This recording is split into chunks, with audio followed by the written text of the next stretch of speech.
Imagine a situation where you're traveling in the night and passing through a deserted town. You run out of fuel. You go to places looking for one. You do not find a petrol pump. So, what do you do in that situation? Well, there's nothing you can do unless you can get your car towed. This might actually be our possible future 10 years down the line. So, welcome, friends, to another episode of Interloque, where we shall learn how electric vehicles are the future of mankind. If you are new to this channel, kindly subscribe to our channel by clicking on the subscribe button below. But why the sudden need for electric cars? For that, we should know that the concept of electric cars is not new. The concept of electric cars has been there since 1832 and was gaining popularity at a rapid pace till 1900s. Manufacturers realized the higher potential of internal combustion engines. Moreover, lithium-ion batteries was not available in the early 1800s or early 1900s. They became commercially available in the year 1991 when they were brought into the market by the Japanese giant Sony. In a petrol car, the power is produced by burning the fuel inside the engine, which releases harmful byproducts like carbon monoxide, carbon dioxide, sulfur dioxide, and various suspended particulate matter. All these are highly polluting in nature and cause a lot of harm to the human body when inhaled. These also cause a lot of harm to the environment. In case of a diesel car, the quantity of these pollutants is even higher. Electric cars, on the other hand, don't rely on any fuel combustion process. They simply convert the electrical energy from a battery to rotate the motor, which in turn rotates its wheels. So let us now compare between a petrol variant and an electric vehicle. So out here we have taken certain criteria on which to compare our electric vehicle and our petrol variant. For proper comparison, we have taken two cars of the same brand, the brand out here being Tata Motors. So we are taking two cars, one the Tata Nexon electric vehicle and another a Tata Nexon petrol variant. The first criteria is the cost. On the basis of cost, if we look outright in the chart over here, we can see that the Tata Nexon electric vehicle base model will cost you around 14 lakhs, whereas the same petrol variant would cost you around 7 lakhs. So if you're a price sensitive customer, naturally you would be favored more towards the petrol variant. Now the second thing is the mileage. So a Tata Nexon electric vehicle, as claimed by the Automotive Research Association of India, would give you a mileage of around 312 kilometers. Now we have taken a conservative figure of around say 290 kilometers because 312 kilometers is as claimed by the body. It is not the actual mileage. The actual mileage would be better if it's around 290 to 300 kilometers, a more conservative figure. Similarly, for the petrol variant, the Automotive Research Association of India has claimed that the petrol variant would be somewhere giving you a mileage of around 17 km per liter. Now, this might actually go up to 19 kilometers per liter if you're driving on a highway road. For a city road, it might actually be lower, around 14 to 15 kilometers per liter. Next, we are coming to the maintenance factor. Now, an electric vehicle is considered to be a lower maintenance car since it's running on electricity. A petrol variant is therefore considered to be a much more higher maintenance car. How is that? We shall be learning in our next portion through an example. Let us now consider the subsidy factor.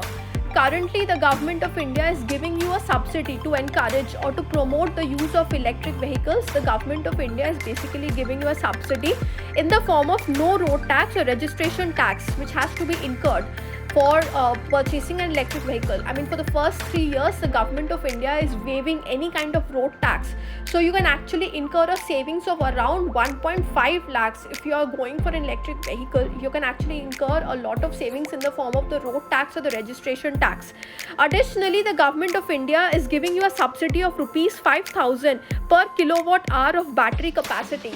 So a Tata Nexon electric vehicle has a battery capacity of say 30 kilowatts per hour. So the government is giving you an additional subsidy of rupees 5,000 per kilowatt hour. But out here there is a catch in the form of the thing that the government has capped this total subsidy at around rupees 30,000. So either way you're actually incurring further savings of 30,000, whereas for a petrol variant of the car there is no such subsidy which the government is giving you. So let us now see a proper comparison of how an electric vehicle is considered to be a lower maintenance car and a petrol variant is considered to be a higher maintenance car. So we are taking the example of a petrol variant first. Now the mileage of a petrol variant we have taken as around 14 kilometers per litre, which is a conservative figure. The price of petrol we have taken as rupees 90 per litre. Now this price will differ from state to state. Let us say on an average now a person drives 700 kilometers per month, so their total cost outlay would be 700 kilometers per month divided by 14 kilometers. So your car is giving you a mileage of 14 kilometers, and let us say you're driving 700 kilometers, so actually you are requiring around 50 liters of petrol in a month. Multiplied by rupees 90 per litre, now that would come to around rupees 4,500. So 4,500 is the amount of money which you are spending in terms of just petrol.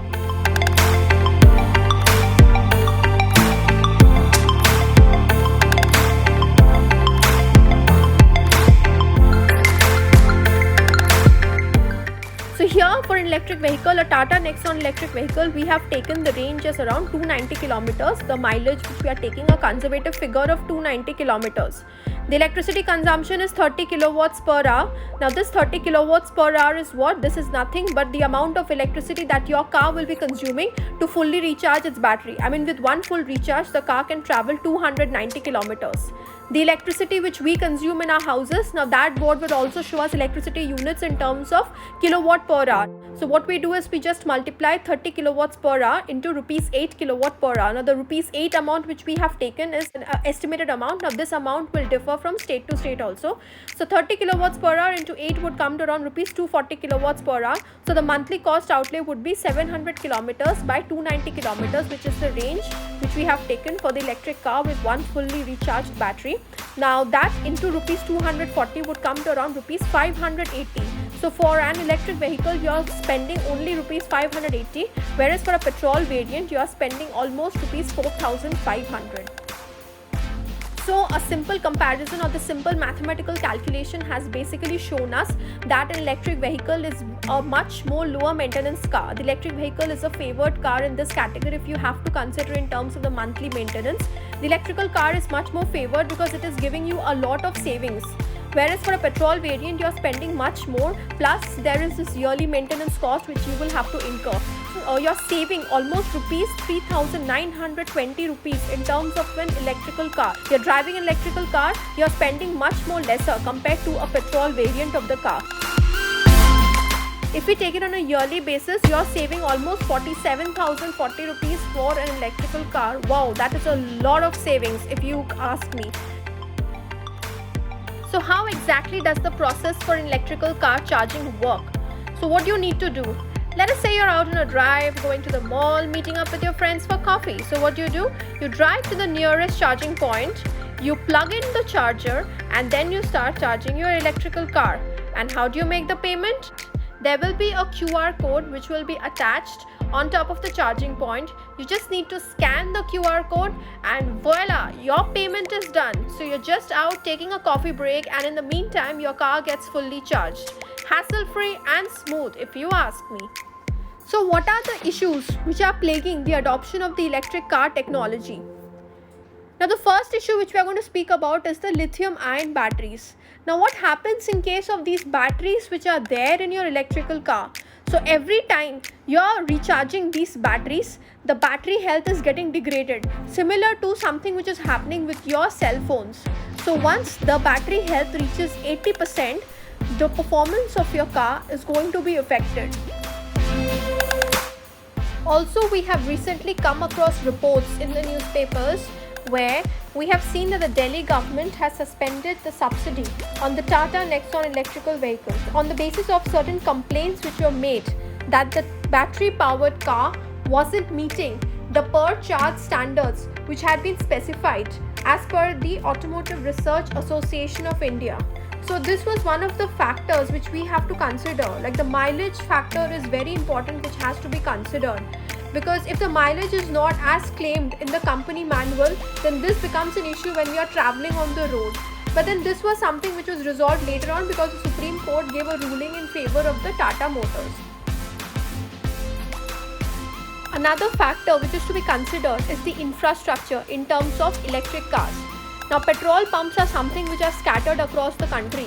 So if you're going, let's say, on a long drive with your friends and you run out of fuel, so all you have to do is go to the nearest petrol pump and fill up the petrol. This is not the case in an electric vehicle.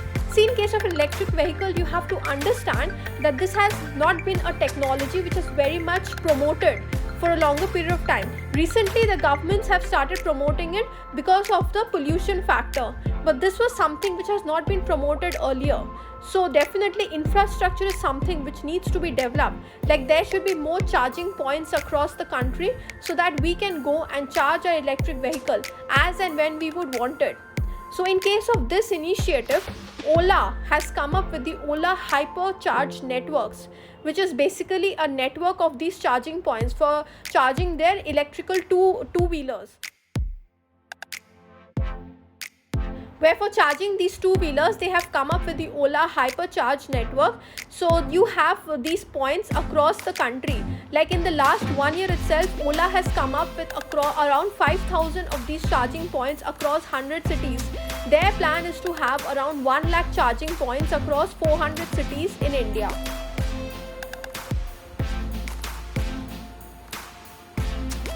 Well, most of these electrical vehicle companies will basically provide you a charging kit so you can actually charge your electric vehicles at home. Cool, huh? But then there's a catch over there. The catch being that when you're charging your electric car in your house, it is going to take around somewhere 7 to 8 hours or even longer, around 10 hours of your time. Not so cool, huh? But then, wait a second. Elon Musk from Tesla is coming up with a technology where you can actually charge your electric vehicle in under 75 minutes. Now that is going to be really cool. So you're actually charging your electric vehicle at home, and that too under 75 minutes, and more so, the amount which you're expending is just going to come included in your next electricity bill.